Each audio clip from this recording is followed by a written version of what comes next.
What if characters could hit harder with two-handed weapons? What if something unique actually happened if you exactly hit a target's armor class? And what if players had the ability to go all in with one attack for some high risk and high reward? All these questions and more will be answered in this Homebrew House Rules for Combat Part 3. Let's roll.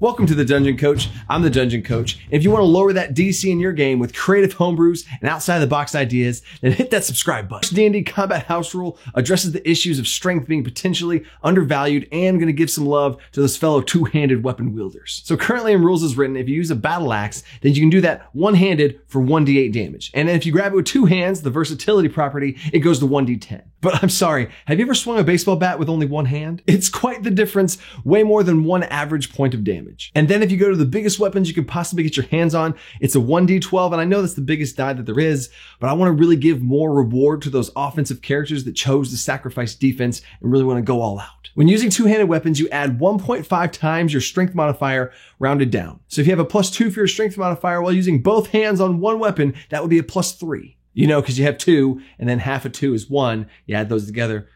Math. Or if you have a +4 to your strength modifier for a two-handed weapon, you'd add an additional 2 for a total of 6. Basically, you just take your strength modifier and add 50% of it back onto itself. Or you can ask your local math teacher if you get confused. But this is also cool because if characters are doing something with their offhand, like grappling or drinking a potion, holding something, they can't put their full effort and full body power into this thing, and they wouldn't get that modifier. And you as a DM could even rule that if they're laying prone on the ground and they can't really use it like they should, they wouldn't get the modifier either. Time out. If any of you players out there are dual wielders, don't worry, I got you covered too. I'm going to be doing a whole video on my new homebrew fix on how to fix dual wielding. Because like I said, I want to reward those players that want to go all out offensively. Because man, dual wielding just really doesn't hold up. Back to the two-handers. Let me say this real quick about all these house rules. I don't use every single one of these in every single one of my game tables. This one specifically, I talk to my players about. If they think it'd be cool, we use it. If not, we don't. Every single session I run is custom fit homebrews to my players. This next house rule for combat's a cool one because it highlights that moment when you exactly hit a target's armor class. I feel like this really is a special moment in the game because when you miss, you obviously miss and you can describe it narratively however you want.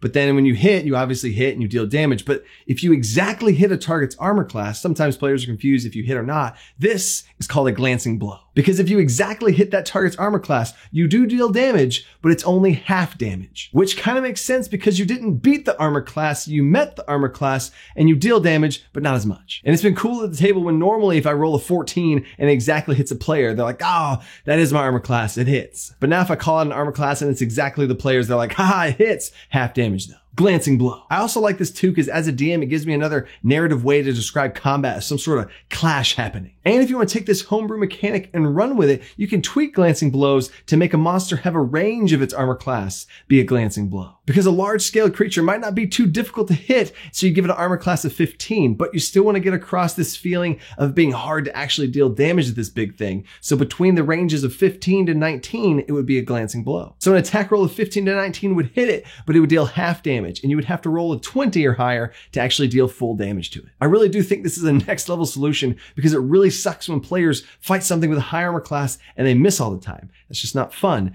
This lets them still be able to hit it and hack it down, but slower. If you like that and want more of these monster tips, I just did a video last week on villain actions, and next week I'll be doing another monster video over witchery monsters. We've added glancing blows for when you exactly hit the armor class, but what if you blow it out of the water? In Pathfinder 2nd Edition, these are called critical success, but this is also something that happens in Dungeons & Dragons in many places where if you succeed by 5 or fail by 5, something extra happens. And me personally, I really like this concept. But now we're going to take this concept from skill challenges and apply it to attack rolls. Now let me say this, for this one, I'm brainstorming and I have not actually put this into practice in a full campaign and it needs some tweaking probably. I have used this in a one-shot before, but I really want to see what you guys think of it down in the comments. So here's the idea. To make this really special, let's take that 5 and go up to 10 with it. So if you make an attack roll that beats the armor class by 10 or more, you hit real hard. You get to roll an extra die of damage, almost like a crit, but not really. This could also be a good solution for those high-level characters that roll way high over the armor class and it still is just a normal hit. Because if something's armor class is 15 and you rolled a 29, I feel like that would hit harder than a 16 would. But if you want to keep this type of rule away from combat, don't worry,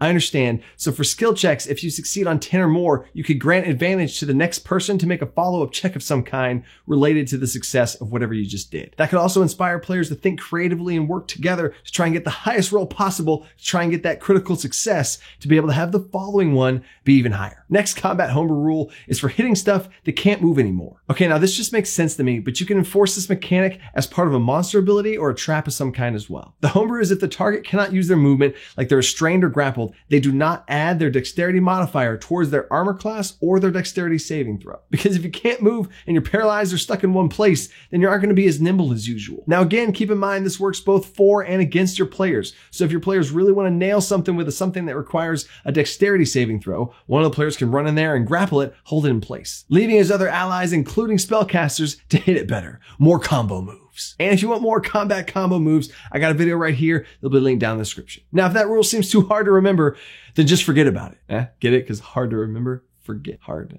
If you can't remember, then time out. Before we get into these last 3 rules on critting, I want to stop and thank my patrons. We just hit a huge milestone over on Patreon to unlock monthly homebrew PDFs. I will be giving a sneak peek of what these homebrew PDFs look like in the 10K subscriber video, so check that out once we hit it. I got faith in you guys. I've been putting a lot of time, money, and resources into these PDFs, and I even have a dungeon company now to be able to help take these to the next level. These will be professional grade PDFs, just like my Arctic survival guide that I just posted, and these will be for my $5 and up patrons. And over time, as we get more patrons and unlock more Patreon goals, these PDF will get even bigger. So seriously, thank you so much for supporting what I do here, and I can only thank you by giving you guys more and more stuff. Okay, back to it. The last 3 simple combat rules: change up criticals, spell criticals, and push your body to the limits for an on-demand critical. First one of these are called weakening criticals, and the goal here is to get across that devastating blow feel that a critical would be, without going too overboard and having some debilitating table that you have to roll on. And I already have homebrews for massive damage criticals, but those are in the other videos. But for weakening criticals, I'm going a different direction than massive damage.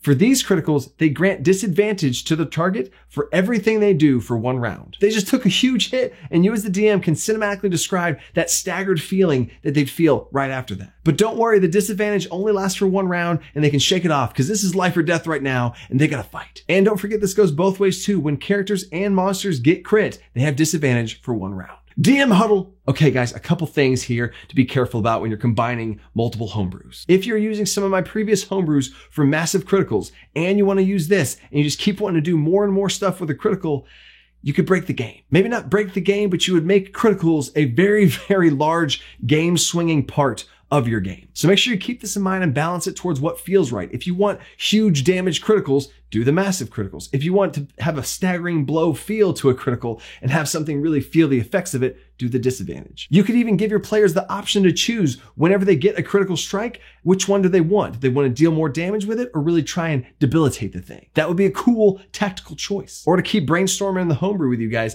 maybe the disadvantage only lasts for the first attack only, or maybe it lasts for longer. Which brings me to my thoughts on lingering injuries. I just created a brand new lingering injury system from scratch because I feel like every system I've seen for lingering injuries just doesn't do it right. They usually just take it too far, maim the player's body too much, and it happens too often. So I did my own fix on it and I put in that Arctic survival PDF. But just like anything else in there, if you guys want to see it, you gotta let me know and I'll do a whole video on it. Next up is a house rule for spell criticals. I have always thought it was lame that a spell attack roll of a spell can crit, but a saving throw of a spell can't. So for this, if the target of that saving throw rolls a natural 1, that's a crit. Failing a dexterity saving throw versus a fireball with a nat 1 means you could really not get out of the way and you got hit point blank. Now you could describe this as the player having some mishap to cause that to happen, or if you didn't want to make him feel foolish, you could describe it as the spellcaster with pinpoint accuracy. Either way, it's a crit. And I also have a whole video I want to do on this, but I have some cool spell effects for criticals like dominate person or other spell effects that aren't just damage. But we'll save that for another time.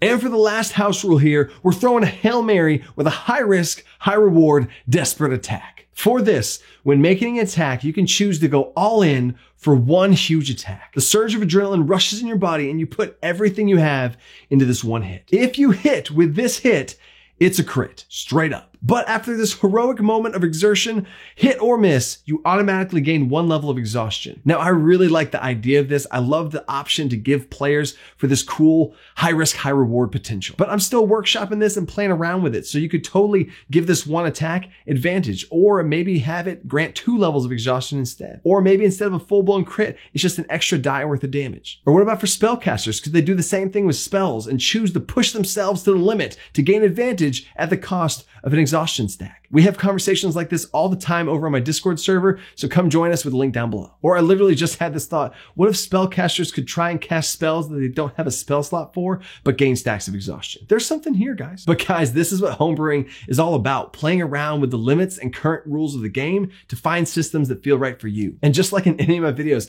if you think some of these rules are crazy, by all means, don't use them. But if I get you to think outside the box, even just a little, for a second of inspiration, then I've done my job. And if you like that type of content to push the limits of the game, to take your game to the next level, then hit that subscribe button. Let's get these creative homebrews out there, create some more, and share it with more people. Which brings us into overtime. Whew, man, I'm nervous about this 10K goal, if we're gonna hit it or not. I know we're 500 away in just 1 week, but if anybody can do this, it's you guys, the Dungeon Crew, because I've been absolutely blown away by how we've been able to even get to this spot in the first place. I really do remember, because it wasn't that long ago, that my videos were getting 15 to 20 views. And now almost 400,000 views later, here we are. And that is 100% thanks to all of you, especially if you've lasted this long in the video. So thank you for all you do. Stay creative and think outside that box. Peace.